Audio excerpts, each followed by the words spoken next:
Et shalom, voici la 52e lecture déjà, qui va se faire dans Marc, chapitre 5, verset 21, jusqu'au verset 43. Je crois que c'est la fin du chapitre.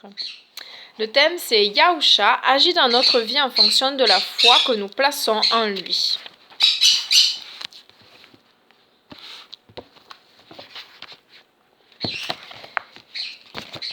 Yahusha traversa le lac en barque.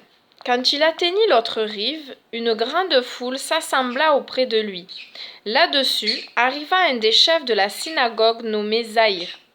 Voyant Yahusha, il tomba à ses pieds et le pria avec insistance. « Ma petite fille est sur le point de mourir. S'il te plaît, viens et impose-lui les mains pour qu'elle soit guérie et qu'elle vive. » Il partit avec lui. Une foule nombreuse le suivait et le pressait de tous côtés. Parmi eux se trouvait une femme qui était atteinte d'une perte de sang depuis 12 ans. Elle avait beaucoup souffert entre les mains de plusieurs médecins. Elle avait dépensé les économies de toute une vie. Malgré cela, au lieu de s'améliorer, son état n'avait fait qu'empirer. Elle avait entendu parler de Yahusha. Alors elle se glissa derrière lui dans la foule et toucha son habit, car elle se disait « Si je touche seulement ses habits, je serai guérie. » Aussitôt la perte de sang s'arrêta. Elle sentit dans son corps qu'elle avait été guérie de cette maladie. Au même moment, Yahusha, ayant conscience qu'une force était sortie de lui, se retourna au milieu de la foule et dit « Qui m'a touché ?»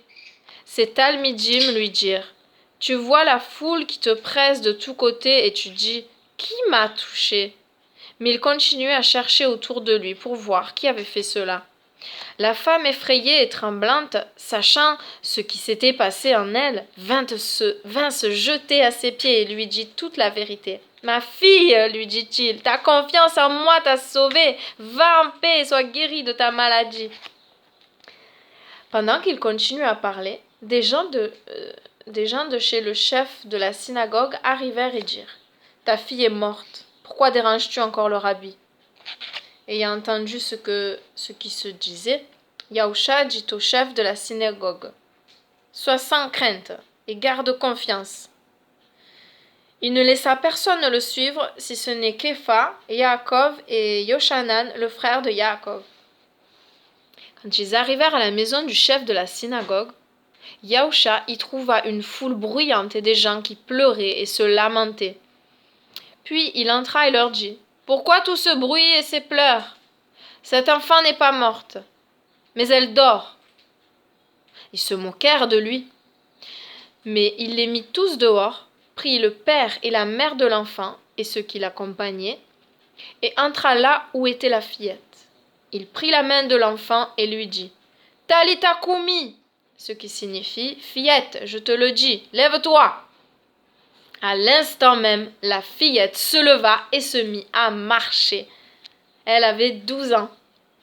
Ils furent tous d'un grand étonnement.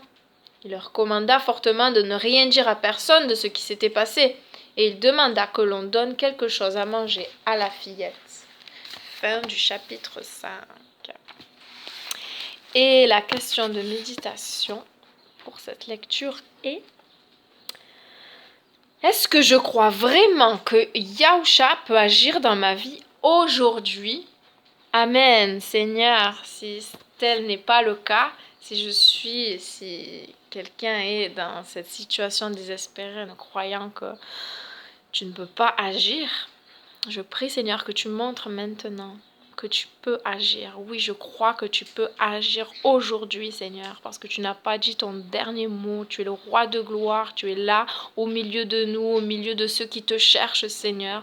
Tu veux te manifester, tu veux agir, Seigneur, guérir, délivrer, encore sauver, Seigneur. Oui, merci de nous avoir sauvés, merci de nous avoir appelés tes enfants, merci pour la nouvelle vie en toi, merci pour ton souffle sacré, merci pour toutes tes promesses que nous avons et que nous chérissons, pour cette espérance glorieuse de se retrouver après auprès de toi, Seigneur. Merci parce que oui, nous savons que la mort n'est pas la fin et je crois que c'est le plus grand, le plus merveilleux, la merveilleuse des choses que de savoir que nous allons nous retrouver avec toi et qu'il n'y aura plus ni deuil, ni cri, ni douleur, aucune souffrance et plus de péché, de diable, de tentation, de mauvaises personnes qui nous polluent, qui nous font du mal. Merci Seigneur, merci pour la délivrance à venir Seigneur. Je prie vraiment pour ceux qui ne sont pas encore à toi, pour qu'ils puissent faire ce pas de foi, parce que tu honores la foi de celui qui te cherche. Tu es le rémunérateur de celui qui te cherche. Merci Seigneur d'attirer des âmes à toi. Merci de les faire s'interroger sur toi, sur ta personne qui est si merveilleuse. Merci de faire qu'ils puissent oser te parler, oser te demander quelque chose, parce que c'est vrai que tu es plein de grâce et de générosité, mais en tout temps, mais je crois encore plus quand c'est le début et qu'on te cherche vraiment, tu nous fais voir des choses extraordinaires parce que tu veux te révéler, tu ne veux pas qu'on reste loin de toi, séparé de toi, non. Tu veux que l'on te connaisse. Merci Seigneur pour tous les cœurs sincères qui te cherchent.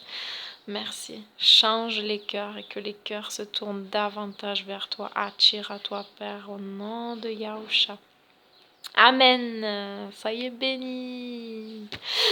Je suis en train de faire des gâteaux et ça sent trop bon. Bisous.